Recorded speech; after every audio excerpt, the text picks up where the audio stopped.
Hello and good afternoon, everybody. Welcome to the Kerrville Weekly News Roundup, hosted by the Texas Hill Country Podcast Network. We are your co-hosts and founders of the network, Andrew Gay and Tom Fox, here with you in the studio on this sunshiny afternoon, Friday afternoon at that. So happy Friday. Thank you for joining us. We're going to run over our top news picks for this week, third week of April. Time's just flying. It's crazy.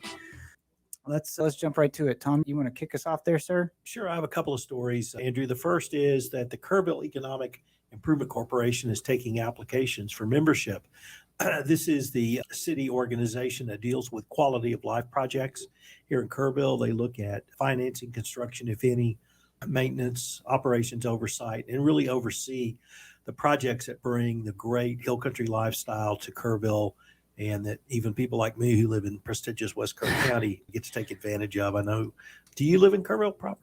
Yeah, we live in the city. We're in the city. Okay, then you get Just to not take advantage of it. That's right, but not the prestigious West Kerr County. But we were at the West Kerr Chamber Mixer boards banquet last night. I have to give us a few words on that. If you live in Kerrville, this is really a great organization to be a part of. It's an important organization for our city.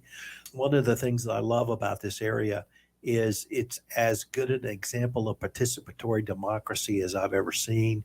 If you want to get involved in your local government, you can.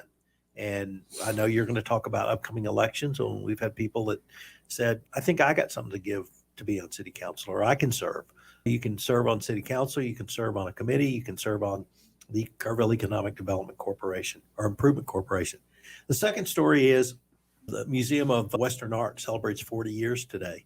And it is, the jewel in the crown of the Kerrville museum scene. And indeed, for Western art in America, they routinely are designated as top 5 Western museum in America. But this weekend, they're having a series of events to commemorate and celebrate 40 years. It's going to be very family friendly, interactive exhibits, food, drink, some Indian dancing, some line dancing, some Texas music. Daryl Beecham and his team over at the museum have put together a fabulous couple of days of events from 10 to 4 on Saturday, and I think 1 to 5 on Sunday. So if you've never been to the Museum of Western Art, it truly is a great treasure. It is an international treasure, but it's our treasure here in Kerrville. Daryl and his team have won top tourist attraction for several years running in the Kerrville Weekly Times newspaper poll and survey, and the last 2 or 3 iterations of the top Western museums of America, it's been on that list. Kudos to the Museum of Western Art, and if you haven't been there, check it out. Or if you've been there, go back and celebrate 40 years of great Western art.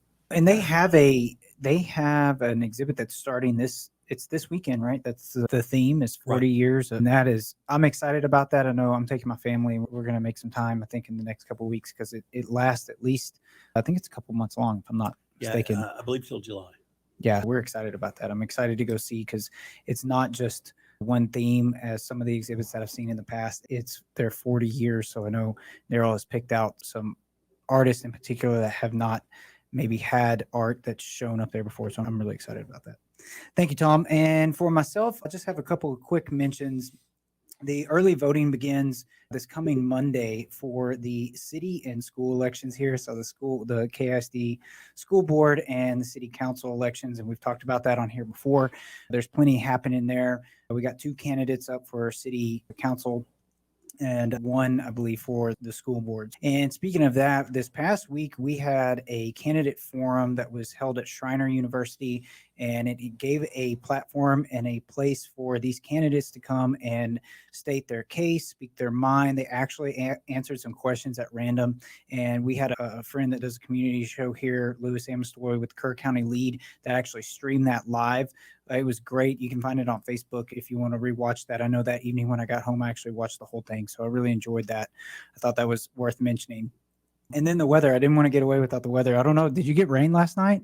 Got no rain, but we got the most fabulous lightning show. Yeah, really, man. Because we actually got both, and I was so glad to finally see some rain coming here because I know we need it really bad. And it looked like at first glance over on this part of the south side of Kerrville, where my wife and I are at, it looked like it was going to rain for 5 or 10 minutes, and then it gave up. And I was like, really, that was it? All this because you could see the clouds rolling in, and then finally after it got dark, we got some more. That made us happy. And I think we actually have some scheduled for this upcoming week, so we'll see if that plays out to our favor.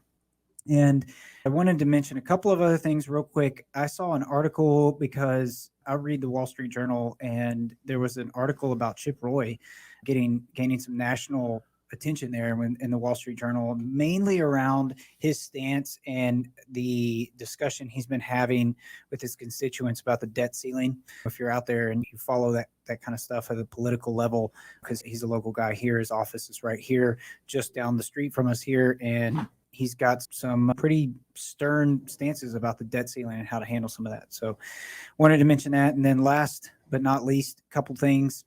The Kerrville has been selected as a partner with NASA. I believe there were 10 locations that NASA named as prime spots, or I don't know the exact wording or language they used, but viewing areas for the upcoming eclipse that's happening April 8th of next year, Kerrville being one of them. And that was super exciting. I saw that all over social media. I think that's going to, good or bad, that could give us some extra attention that might make traffic and maybe some travelers that maybe were trying to spot a location and maybe they'll come here, whereas they were thinking about somewhere else beforehand. But nevertheless, it's good attention and publicity for our local area here. And the last thing I was going to mention was last night we went to a West Kerr County Chamber. So the West Kerr chamber is actually separate from the greater Kerrville area chamber here. And they had their annual awards banquet at Inn of the Hills last night. And it was an eclipse themed get together. And they had Jeff Stone, who we've had on he was the second episode of our Eclipse podcast here on the Texas Hill Country Podcast Network. He was their featured speaker last night. It was wonderful. And like I was just telling Tom before we hit the go live button here I had been to some West Kerr Chamber events previously, but it's been quite some years since I've been there. But there was tons of people there. So they have obviously had a lot of growth out there in the prestigious western part of the county. And I think that's it for the news mentions. Tom, you got anything happening this weekend that's exciting, worth mentioning? The weather is beautiful. I don't know if we're going to be able to keep it or not, but what I'd like to tell our listeners, Andrew, is about an exciting new podcast on the Texas Hill Country Podcast Network. It's From Last to First, the John Assetti story. I met John Assetti on my Hill Country Authors podcast. He'd written a book on profiles and leadership of Kerrville business leaders. It turns out John was 93, and he has lived an extraordinary life, and I convinced him to tell his life story. So we're going to do the John Assetti story, and it's a fascinating story. It's just one of many in Kerrville, but it's one that I was able to take a deep dive into. So I hope our listeners who know John or those who don't know him will check out From Last to First, the John Assetti story, only on the Texas Hill Country Podcast Network. And I'll be sure, thank you for mentioning that, Tom. I'll be sure to go back and post that in the link in the comments here. And I was also fortunate enough to hear from John Assetti firsthand when you invited him to speak at one of our events, and just a fascinating gentleman. And he does have a fascinating life story. So I'm glad you were able to do that project with him. I think that's great. And for myself, I don't think we have too much other than trying to enjoy the weather. We have a really busy Saturday tomorrow. We have 3 family events we're going to, but I'm excited for the weather to be 76 and sunny tomorrow. I'm really looking forward to that. And then hopefully I'm okay if Sunday's a little rainy and dreary, as long as we can get some more rain and fill our river back up. I was going across the G Street Bridge this morning and took a peek at the river, the corner of my eye, and I was like, come on, please looks so bad. And even after the rain last night, it didn't seem to make too much of a difference. I know we need the continued rain if we're so lucky to get that. Okay, guys, I think that'll do it for us. Thank you for tuning in, and I hope you have a safe and fun weekend. Get out and enjoy the nice hill country weather, and we'll catch you back here next week. Thanks for tuning in.